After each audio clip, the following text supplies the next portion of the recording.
আচ্ছা, কোন তিনজন নবীকে প্রজ্ঞার সাথে উল্লেখ করা হয়েছিল? দাউদ আলাইহিসসালাম, ঈসা আলাইহিসসালাম আর নবী সাল্লাল্লাহু আলাইহিসসালাম। এখন দাউদ আর ঈসা আলাইহিসসালাম মধ্যে একটি জিনিস মিল আছে তাদের মধ্যে, আর সেটা হলো যে তারা দুজনেই হলেন ইসরায়েলি নবী। তাদেরকে বনী ইসরায়েলের কাছে পাঠানো হয়েছিল। ঠিক, দুজনেই এসেছেন মূসার পর। দুজনেই তাওরাতের উপর বিশ্বাস এনেছিলেন, দুজনেই তাওরাতের শরীয়তে ছিলেন। তাওরাত কাকে দেয়া হয়েছিল? মূসা আলাইহিসসালাম। তো দাউদ আলাইহিসসালাম হলো মূসার তাওরাতের অনুসারী, আর ঈসাও মূসার তাওরাতের অনুসারী আলাইহিমসালাম।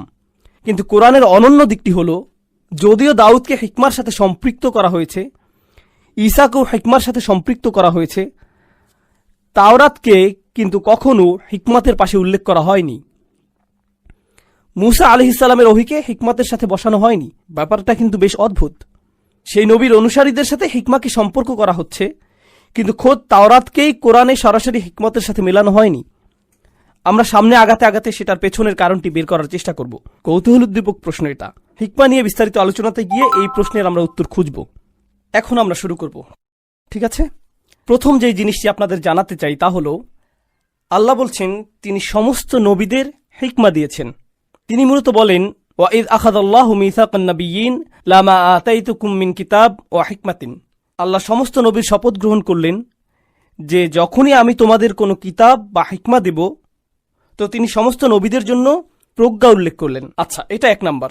এরপর তিনি বিশেষ করে ইব্রাহিম আলাইহিসসালামের পরিবারের ব্যাপারেও বললেন। আল্লাহ বলেন, ফাকাদ আতাইনা আলা ইব্রাহিম আল কিতাব ওয়াল হিকমা। আল্লাহ বলছেন আমি ইব্রাহিমের পরিবারকে কিতাব আর হিকমা দিয়েছি। তাহলে বই আর প্রজ্ঞা ইব্রাহিম আলাইহিসসালামের পরিবারেরই অংশ। আচ্ছা দেখুন তো, দাউদ আলাইহিসসালাম, ঈসা আলাইহিসসালাম আর রাসূলুল্লাহ সাল্লাল্লাহু আলাইহিসসালাম সকলেই কার পরিবার? ইব্রাহিম আলাইহিসসালাম। ঠিক, তো তাদের মধ্যে সম্পর্ক এমনিতেই আছে। আচ্ছা, আপনাদের তো দাউদ আলাইহিসসালামের উল্লেখ আগেই করেছি। তাকে হিকমা দিয়েছিলেন আল্লাহ। ঈসা আলাইহিসসালামকে হিকমা দেয়া হয়েছিল। এরপর আমাদের নবীজিকে হিকমা দেয়া হয়েছে। বিভিন্নভাবে তাকে দেয়া হিকমতের বর্ণনা দেয়া হয়েছে কোরআনে।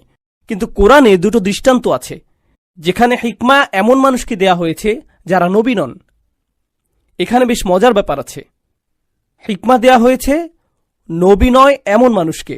প্রথম জন হলেন, এটা যে কেউ হতে পারে। আল্লাহ বলছেন, ইউতিল হিকমাতা মাইয়াশা। তিনি যাকে ইচ্ছা তাকে হিকমত দেন। তিনি যাকে ইচ্ছা তাকে হিকমা দেন। ওয়ামান ইউতাল হিকমাতা ফাকাদ উতিয়া খায়রান কাসীরান। যাকে হিকমা দেয়া হলো তাকে অনেক ভালো কল্যাণ দেয়া হলো। এখন এই আয়াতে আল্লাহ বলছেন তিনি হিকমা কাকে দিতে পারেন? যে কাউকে। তাহলে আমি পেতে পারি, আপনিও পেতে পারেন, যে কেউ পেতে পারে, যে কেউ হিকমা পেতে পারে। ঠিক, তাহলে আমাদের যা করতে হবে তা হলো, এখানে একটা জটিলতা আছে। সেটা হলো এক ধরনের হিকমা তিনি নবীদেরকে দেন, আবার আরেক ধরনের হিকমা তিনি কাকে দেন? সবাইকে। এই দুটোর মধ্যে পার্থক্য কি? তাদের দুজনের মাঝে সম্পর্ক কি? দুটো কি একই শব্দ? তাহলে এই দুটোর মধ্যে সম্পর্ক কিভাবে বের করব? ঠিক আছে, আর এরপর আর শেষ একটি আছে, সেটা হলো লুকমান রাদিয়াল্লাহু আনহু।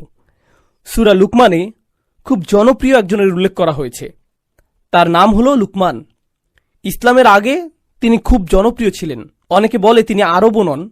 তো ধরুন তিনি অনারব এক লোক, কিন্তু প্রজ্ঞার সাথে মানুষের মাঝে সমস্যা আর ঝগড়াঝাটি সমাধানে তার বেশ নাম ডাক ছিল। মানুষ তার প্রজ্ঞার প্রতি আকৃষ্ট ছিল অনেক। আর এই যে লোকটি তার প্রজ্ঞার জন্য এত জনপ্রিয়, কোরআন কিন্তু সেটা সত্যায়ন করছে যে সে আসলেই প্রজ্ঞাবান ব্যক্তি ছিল। তার প্রজ্ঞার অনেকটুকুই তিনি তার সন্তানকে উপদেশ দেবার সময় ব্যবহার করেছিলেন। তাই আল্লাহ সূরা লুকমানে তার সন্তানকে দেয়া উপদেশ আমাদের কাছে উপস্থাপন করেছেন। কিন্তু যখন আল্লাহ বলেন আমি লুকমানকে প্রজ্ঞা দিয়েছিলাম, মূলত তখন এই প্রজ্ঞা এমন মানুষকে দিচ্ছেন যিনি নবী নন। তিনি আসলেই নবী নন। তাই এটা নিয়েও দারুণ পড়াশোনা করা যেতে পারে। আচ্ছা, তাহলে নবী না এমন ব্যক্তিকে দেয়া হলে এই প্রজ্ঞার অর্থ কি? আর নবীকে দেয়া হলে সেই প্রজ্ঞারই বা অর্থ কি? এই দুটোর মাঝে পার্থক্য এই অংশটি তো আমি আপনাদের সাথে করেছি।